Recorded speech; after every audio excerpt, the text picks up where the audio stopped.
Pemirsa, Anda kembali di Newsline dan tadi yang Anda saksikan video tadi keren banget ya, Eva ya. Itu merupakan sosok dari Adi Kerang mencuri perhatian dunia beatbox internasional setelah berhasil meraih posisi kedua dalam ajang Florida Beatbox Festival Wildcards 2025. Iya, pemirsa, dengan prestasi ini, Adi menjadi satu-satunya perwakilan Indonesia yang berhasil lolos dan akan berkompetisi di ajang bergengsi tersebut. Florida Beatbox Festival adalah salah satu kompetisi beatbox terbesar di dunia yang diikuti oleh peserta dari berbagai negara.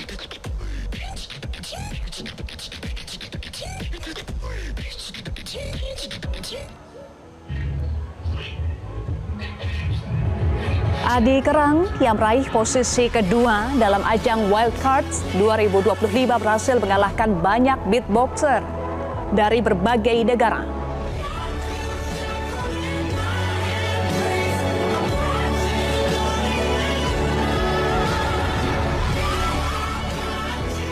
Ya, kita langsung ya ajak pemirsa untuk ngobrol-ngobrol sama Adi Kerang. Boleh diundang? Boleh dong. Selamat siang Mas Adi Kerang. Halo. Boleh bergabung ya. Aduh, Selamat keren banget siang. tadi videonya. Terima kasih. Kita tos dulu.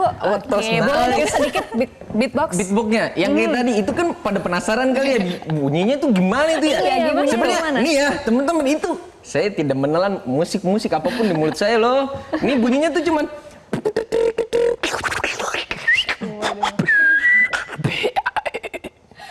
Kalau kita ini agak mudah jadinya ntar ya. Kita Ya tepuk gitu tangan lah. dulu dong. Terima kasih Mas Adi. banyak, terima kasih banyak. Keren banget. Tadi kita sampai, gimana ya caranya ya Gem ya buat menghasilkan suara seperti itu. Gimana sih latihannya? Kalau ditanya gimana latihannya, ya latihan aku tuh ya udah kayak ketebak aja setiap di jalan mau dimanapun aku latihan terus menerus sih. Tapi sendiri ini latihannya? Otodidak gitu atau? Ada komunitas namanya komunitas Tangerang Beatbox di di daerahku dan aku juga latihan ada beberapa yang aku juga nanya sama teman-temanku dari luar negeri juga pastinya untuk menimba ilmu juga kan pastinya.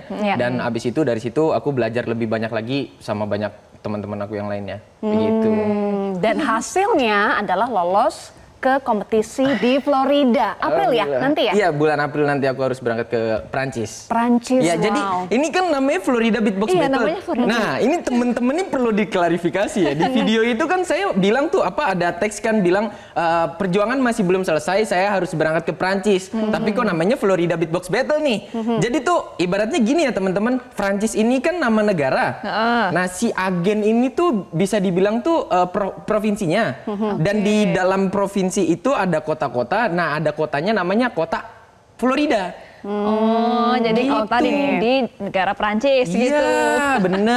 Nah, kan sebenarnya pernah ke Jerman dong, pernah kompetisi di Jerman kan? Iya, alhamdulillah. Itu waktu udah ada itu belum? Udah ada pengalaman di situ bisa menjadi bekal nggak ke Wah, Prancis itu ya? bekal banget sih karena waktu yang aku di Jerman itu pure bener-bener deg-degan banget sih aku karena kan itu pertama kalinya aku di panggung internasional di Eropa kan. Dan ya aku berharapnya nanti di Prancis pun juga karena aku udah pernah di Jerman aku jadi bisa tahu gimana cara nanganin untuk nervousnya seperti apa dan bagaimananya. Iya, good luck ya untuk di Prancis bulan April, Bulan April tanggal nanti. 11. Iya, tanggal 11. Gimana sih ceritanya bisa lolos sampai ke Prancis nih? Wow, sangat perjalanan yang sangat panjang ya teman-teman. Karena ya aku kalau ditanya bagaimana caranya tuh sebenarnya menimba ilmu tuh aku setinggi-tingginya sih bisa dibilang karena aku belajar pun juga sama teman-teman di Indonesia pastinya dan juga aku juga menimba ilmu sama teman-teman aku yang di luar negeri juga. Jadi aku campurin jadi satu dan alhasil ya jadi sekarang ini alhamdulillah begitu. Alhamdulillah. Tapi ceritanya gimana sih bisa sampai lolos? Ini posisi 2 ya? Iya di posisi 2. Alhamdulillah kalau ceritanya bagaimana sebenarnya kalau teman-teman mau tahu ya ini kan aku kan bikin submission gitu wildcard di YouTube kan. Tapi deadline-nya itu tuh pokoknya tanggal 25 atau tanggal 26 gitu aku lupa. Nah, aku tuh nyiapin konsep ini itu jam 11 malamnya. Terus jam 5 subuh tuh harus udah di-upload gitu loh si submissionnya. Jadi aku nyiapin konsep ini cuma 2 jam apa 3 jam gitu aku bikin konsepnya ini. Kita boleh lihat nggak sedikit yang dikirim kemarin gimana tuh, yang di submissionnya? Nah itu tadi itu di opening. Tapi kalau misalnya mau denger langsung. Mau denger langsung dong? Mau, silakan. Gini ya bunyinya.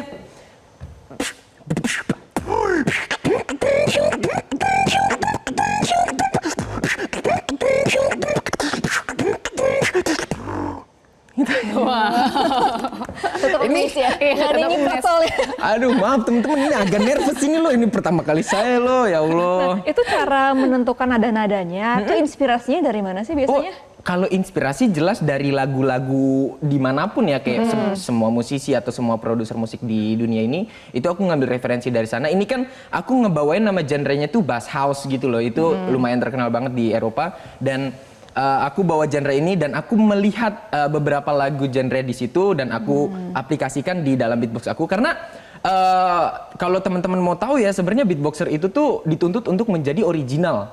Oke. Harus berkarakter, nggak boleh yang nge-cover lagu orang.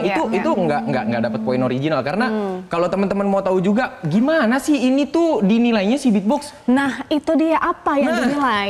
Ini aku berharap banget bisa ngasih tahu ini ke orang-orang sih. Jadi tuh teman-teman kalau saya mau tahu ya, beatbox itu tuh dinilainya nggak yang segampang itu. Jadi ada poin pentingnya tuh ada 4. Yang pertama original, kedua teknik, ketiga musik, dan keempatnya itu showmanship. Jadi aku bisa jelasin satu-satu tapi nggak bisa yang aku jabarin banyak karena itu banyak banget sih. Tapi ada nilai original itu udah pasti kayak Originalitas itu ya. Originalnya tuh kayak wah, kamu tidak boleh yang namanya nge-cover lagu orang atau mungkin make beatnya orang, itu nggak boleh. Jadi pure saya tuh harus membuat track atau lagu saya sendiri dengan beatbox saya sendiri gitu loh. Dengan instrumen-instrumen apa yang saya bisa lakukan di dalam mulut saya gitu loh. Dan juga ada teknik itu ada berbagai macam, tapi ada salah satu yang menarik untuk dibicarakan yaitu si teknik ini bagaimana cara beatboxer itu merumitkan pola iramanya dia.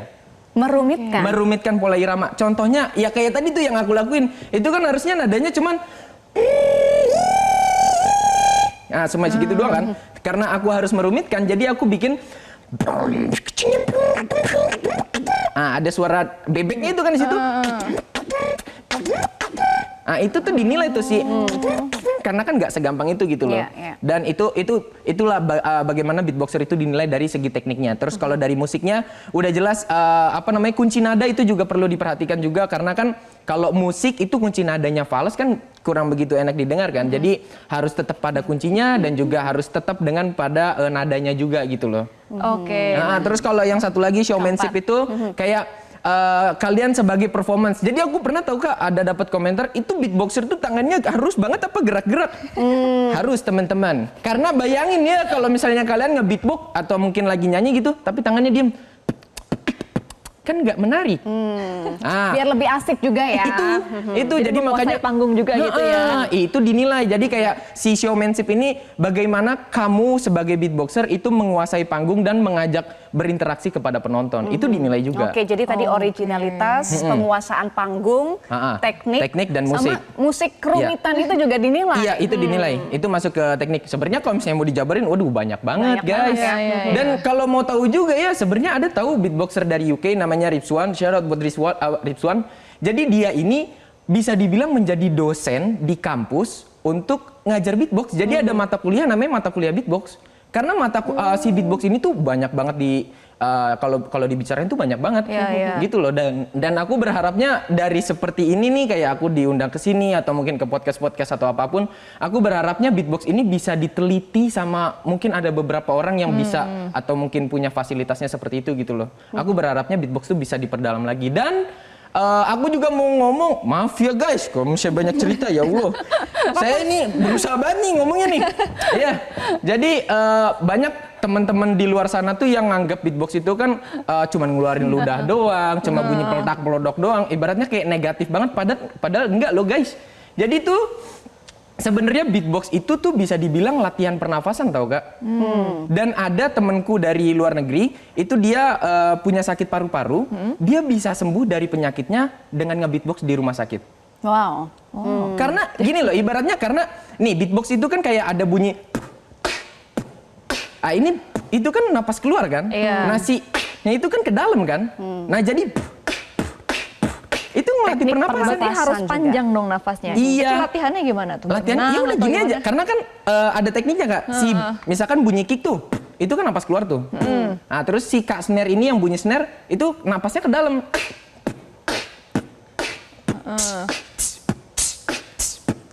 Itu napas keluar, napas ke dalam, napas keluar, napas ke dalam. Jadi kesimpulannya nggak perlu napas panjang juga. Dan ada teknik yang bener-bener dengan pernapasan banget, itu bunyinya begini.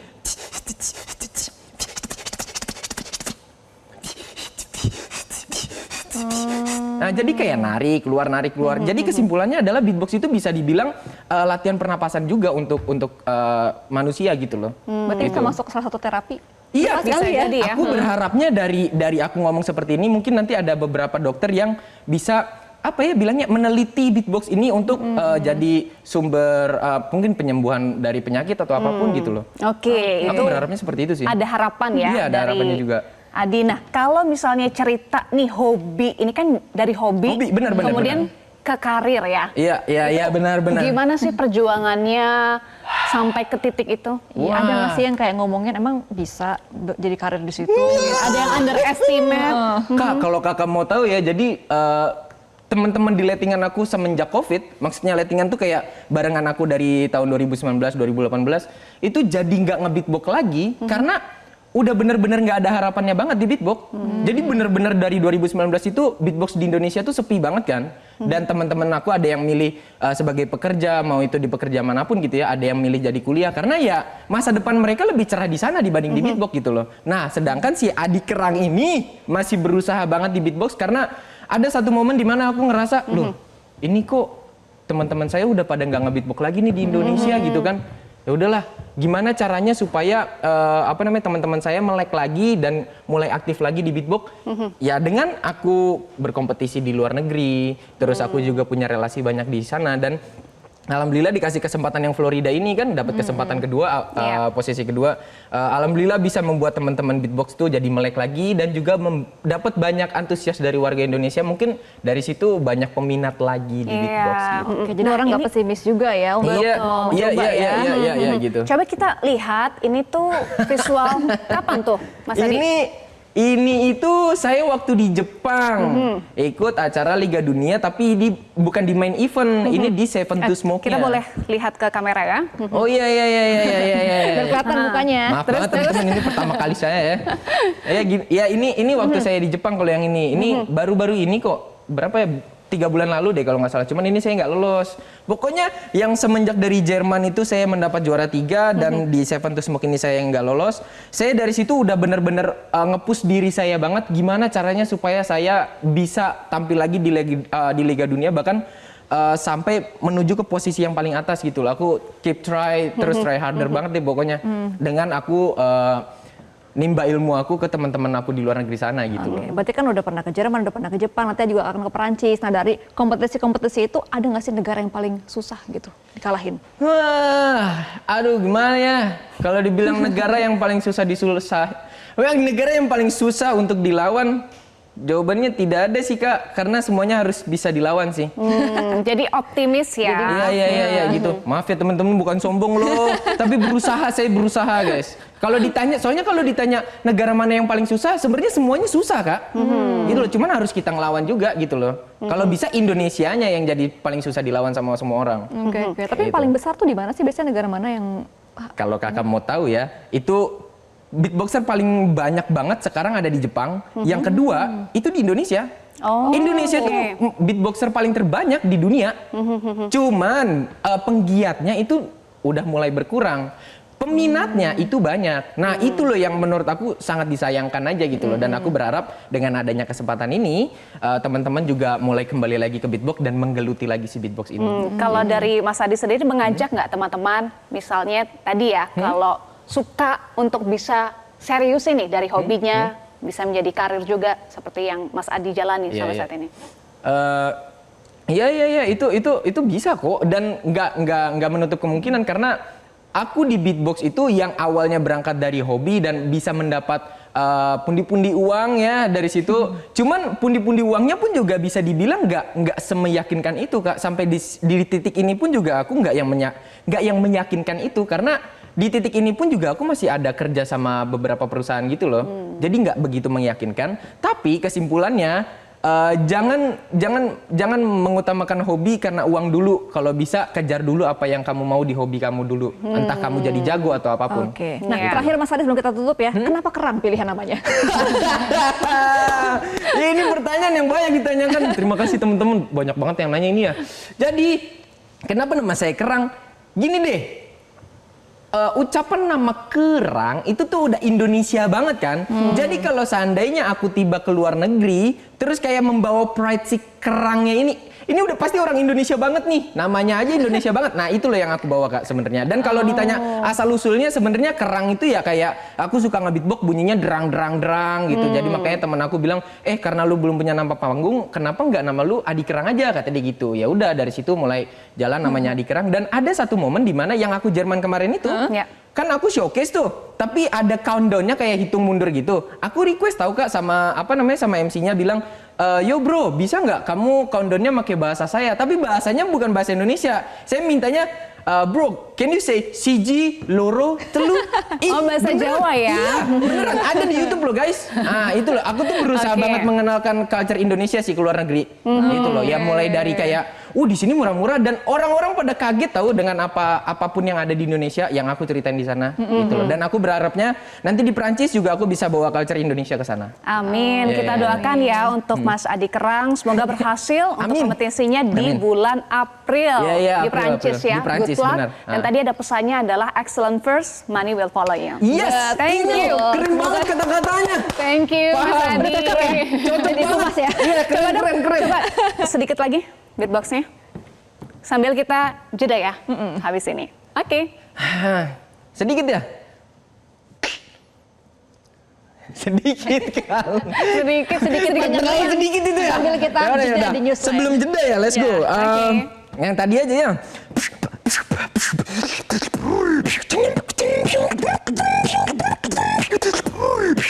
Oke. Thank you. Let's go. Terima kasih. Terima kasih kembali, Mas Adi Kak. Kerang. Terinspirasi di penonton Newsline pada hari ini ya. Thank you. Amin. Kita Terima kasih. kembali lagi usai jeda pemirsa, gantian juga. tetaplah Terima kasih. bersama kami di Newsline. Jelajahi cara baru mendapatkan informasi. Download Metro TV Extend sekarang.